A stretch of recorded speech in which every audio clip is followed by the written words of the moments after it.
Spoilers for South Park, Scrubs, Call of Duty, Joker, Spider-Man 2, Bones, Star Wars, and Harry Potter. In the Season 3 episode of South Park, Tweak vs. Craig, South Park Elementary's woodshop teacher Richard has constant hallucinations and flashbacks to his dead wife. This all comes to a head in the episode's climax when she materializes in front of him and he's finally able to say goodbye. Goodbye? There. Now do you feel better? But none of the other characters can see what he's seeing. Thank you, baby. Thank you. Dude, this is pretty f***ed up right here. Famously, in the Season 3 Scrubs episode My Screw Up, King of the Internet Brendan Fraser rejoins the cast after an extended hiatus because his character was diagnosed with cancer. He's in the hospital for a routine cancer screening, and Dr. Cox shoves this off on JD, who is worried about one of his other patients dying of heart failure. The point is, I'm swamped, and I'm a little worried about Mr. Taylor here. Mr. Taylor. For the life of me, I can't figure out his irregular heartbeat. I already looked at his EKG, newbie. And trust me, he's not gonna die in the next 30 minutes. Dr. Cox thinks that the old man will be fine and leaves all patients in JD's hands, only for the next act to start with JD delivering the bad news to Dr. Cox. Dr. Cox. What's the matter with you there, Sheila? You look like Maybelline just went belly up. 20 minutes after you left, he went into cardiac arrest. We tried to resuscitate him, but there was nothing we could do. His patient died the moment that Cox left. For the rest of the episode, Dr. Cox and Brendan Fraser pal around, and Cox complains about how incompetent JD is. I'm on call tonight. Not anymore. I'm taking all your patients. So wait, you think this was my fault? Hey, this is an emotional situation, so why don't you just go easy on the kid? It was your fault. Up until the end, when it is revealed to the audience that the patient that died was not the old man with a heart condition as implied, but was actually Brendan Fraser. Cox had been talking to a hallucination the entire episode as his way of coping with the sudden loss of his friend, and it's not until he's physically in the graveyard for the funeral that he's able to come to terms with what happened. Hey, where's your camera? Aren't you gonna take some pictures? Pictures of what? You know, crying babies covered in chocolate, people singing happy birthday to my son who've never even met him before, you know, the whole routine. Where do you think we are?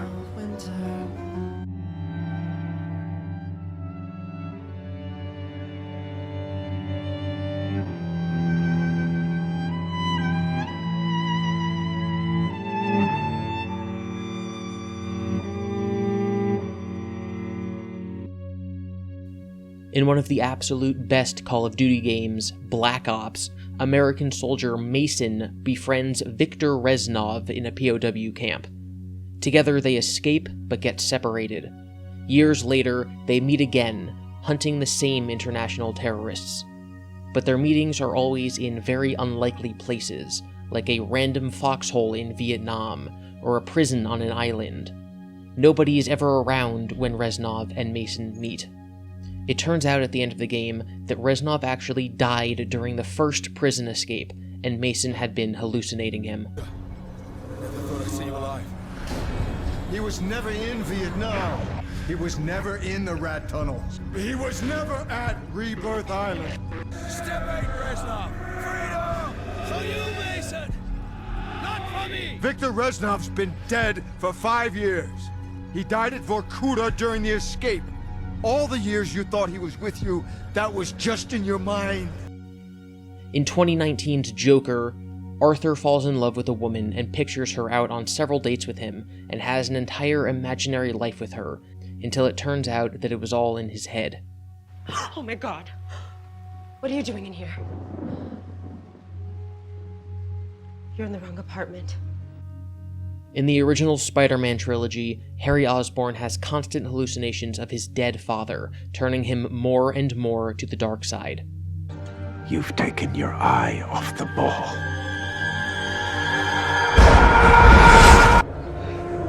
Harry, remember me. In the crime drama Bones, Seeley Booth is stranded on a ship and imagines that one of his old army buddies shows up to help him out. The problem is, that old army buddy died a long time ago. He hallucinates him all the way up until a helicopter with other people comes to rescue him, at which point the hallucination vanishes. Right, just lead the way, Corporal.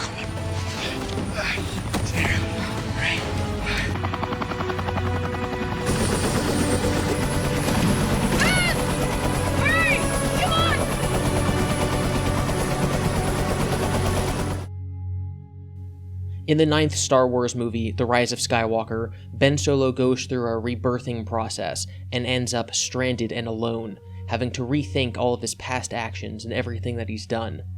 His dead father, Han Solo, appears in front of him. It is stated in the movie explicitly that he's not a ghost, and that he is just Ben's imagination. You're just a memory. Your memory. The two are able to talk, and the scene tells us that Ben has been regretting killing his father for the last year, which tells the audience that Han has been on his mind a lot.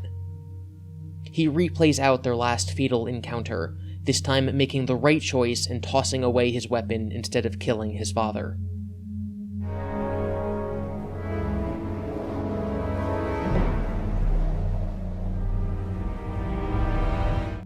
The concept of a hallucination is widely accepted among people as the result of brain damage, drug use, fevers, or mental illness. Even dreams are a form of hallucination. But for some reason, the idea of a perfectly healthy person materializing their own hallucination is met with skepticism. This is probably due to 4chan. The name of this kind of self-induced hallucination I described earlier is called a tulpa. Tulpas date back to ancient Buddhist practices and were once a respected religious practice until their reputation was ruined by the internet, particularly by bronies. The human brain is plastic, which means that it's easy to mold and bend. Every time you do an action, it reinforces a neuropathway in your brain that makes the connection stronger. That's actually what muscle memory is. It's something becoming easier over time because of the strengthened neuropathway that you get with practice. A tulpa is a hallucination brought on by intense meditation. By meditating, as ancient Buddhist monks were to do, neuropathways could be strengthened to make your imagination appear real to you. Eventually, you would see what you are imagining. If you imagine a person, they might walk around or talk to you. It makes sense that, long ago in the past, this would be tied to mysticism, as it seemed like the meditator was coming into contact with a being that they themselves forced out into reality and formed themselves. But of course, nowadays, we have psychological explanations for the phenomenon. I opened this video by discussing instances of these kinds of hallucinations in pop culture. I did this to show how prevalent the idea is. General audiences accept that this kind of thing can happen, but the moment that you say the word tulpa, that's out the window. As I alluded to earlier, tulpas have been co-opted by 4chan and Reddit as a weird sex thing, as is to happen with anything on the internet. Tulpamancers, as they call themselves, are people who believe that they have created at least one tulpa, at least one consistent imaginary friend that lives in their head with them. The end goal of crafting a tulpa is for them to appear materially to the tulpamancer, meaning that they can speak on their own, they can move around and have their own thoughts, and they can be touched. The purpose of this, for many tulpamancers, is to ease their loneliness, and of course, to have sex. Tulpas exploded in popularity among adult male fans of My Little Pony, because all the fans wanted their ponies to be real, and it later spread to other corners of the internet, where people crafted anime waifus for themselves. Regardless of the ridiculous reasons that tulpas have re-entered public consciousness in recent years, all of the aspects that go into making a tulpa are sound science. A 2008 article from Psychology Today discusses what it calls extraordinary experiences that people have in response to the loss of a loved one. Dr. Louis E. Legrand lists 14 common things people claim after a loss. For example, the feeling of their loved one's presence nearby. Sometimes this is accompanied by a telepathic message, or a visible apparition. Sometimes they hear their voice or smell something associated with them, like perfume. To quote the doctor, feeling as if being touched, including being kissed or embraced by the person. There's a couple of other signs, like seeing something in the clouds, but for our purposes, The last one on this list that is associated with tulpas would be having vivid dreams about the lost loved one. I'm not trying to lessen the impact of death on grievers, I'm only using this as a widely known example of your mind projecting somebody in the room with you, where you're able to see, hear, smell, and talk to them, even though they're not there. But it is 100% convincing to you that they are. I know that I've heard countless stories like this from other people in my life, and I assume that you probably have too. Now, if you're really into tulpa lore, you might be scoffing that these aren't really examples of tulpas. There's a very specific name for them. They're called walk-ins. A walk-in is a type of tulpa that appears in your mind already partially formed that you didn't intentionally create. A tulpa purist would say that a tulpa requires intentional meditation and sculpting, but for our purposes, an accidental walk-in is close enough to count. You may think that having an extremely realistic imaginary friend who's capable of speaking for themselves is all fine and good, but I would understand hesitance to believe that they can be touched. That's because touching a tulpa is complicated. Tulpas don't offer any resistance. You could swipe your arm through one, obviously, but they do offer the sensation of touching a textured object. Earlier, I mentioned how repetition creates strong neural pathways. At the same time, lack of repetition, or really lack of anything, weakens those pathways. There's a phenomenon called phantom limbs, which is when an amputee loses their limb but still experiences feelings in the lost limb, like something is touching them. This is because the neural pathway in their brain that used to send signals about being touched in that limb is still active, and is being used for other things now. Eventually, that pathway shrivels to nothing and is replaced. Touching a tulpa is the same principle, but in the opposite direction. A pathway that didn't used to exist becomes stronger and stronger until you're actually able to feel a touch just because you're imagining it. I wanted to highlight a section from Harry Potter and the Deathly Hallows. It's not about tulpas, but I think it's a pretty good descriptor of how touching one feels. In Harry Potter, an ancient wizard created a stone that can bring people back from the dead. Ghosts do exist in Harry Potter, but this is explicitly explained to not be a ghost. These people work differently. Here he took out the stone that had the power to recall the dead, and turned it thrice in his hand. To his amazement and delight, the figure of the girl he had once hoped to marry before her untimely death appeared at once before him.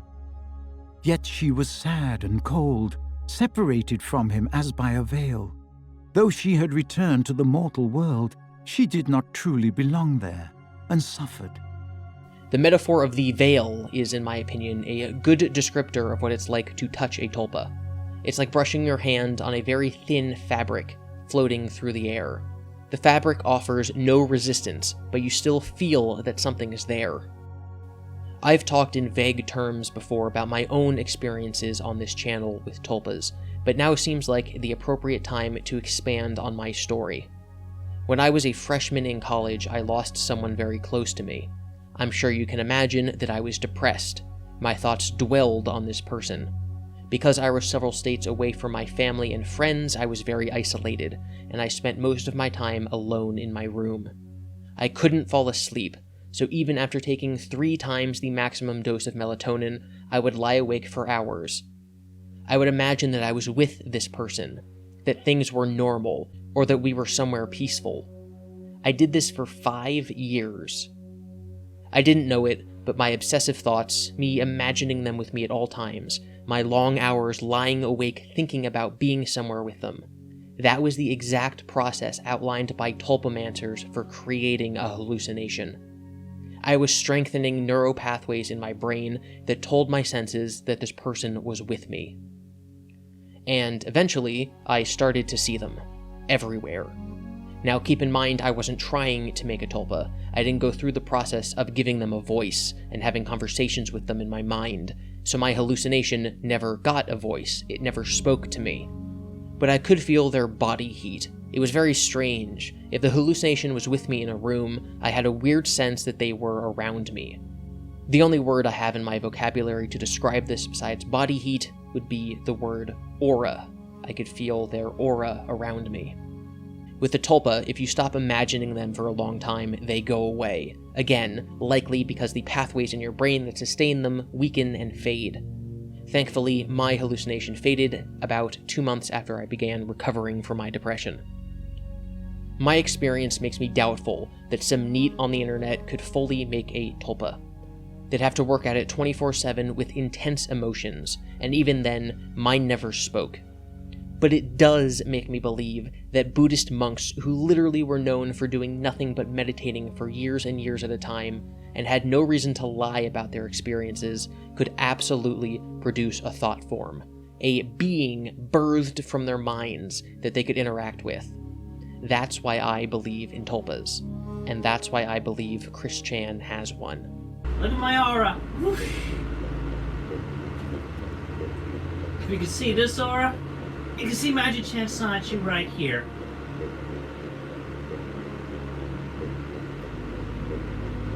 And Chris L's right here. I love you, honey. I love you, honey. Alright, let's do this then. Faith in all the OCs. Undiscriminately, just do it, please. Just give them a thought. Give your OCs a thought. Oh, hell. Rainbow Bright. And Magic Chan, if you can see him right now, he's literally sitting right here.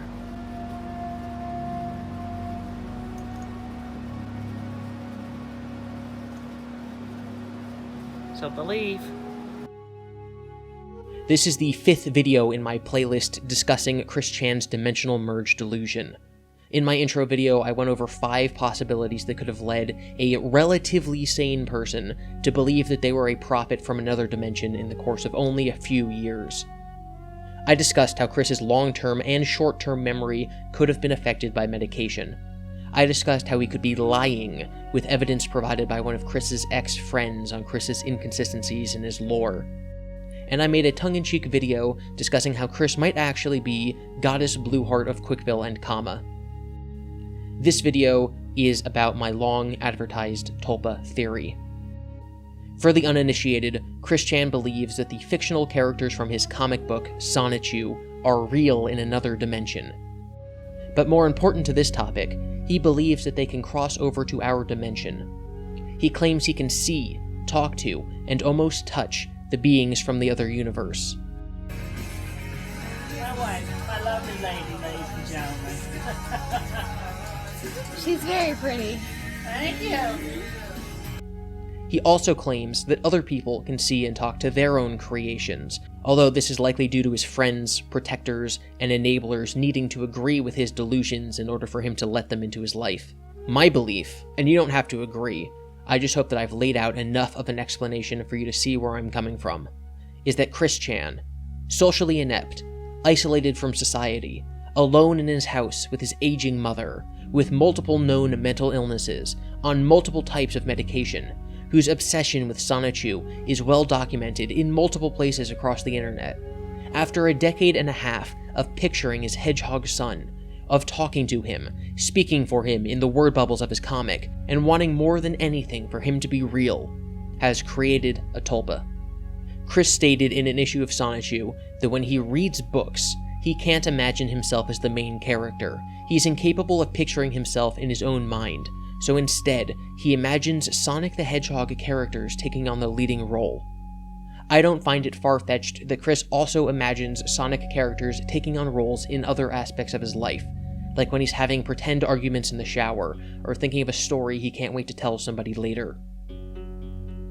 The same way that people who go through extraordinary circumstances have hallucinations of their loved ones, I believe Chris is actually seeing, hearing, and feeling his creations.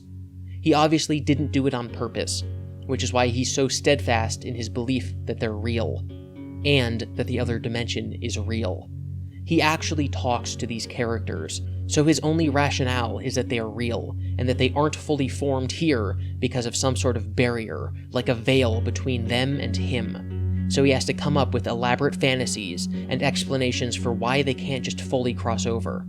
And he calls that barrier the Iron Curtain. The good news is, like I said earlier, tulpas disappear if you stop concentrating on them. Chris has spent the last few months pretending he swapped bodies with Sonichu, which is a whole other can of worms that probably needs to be dealt with first.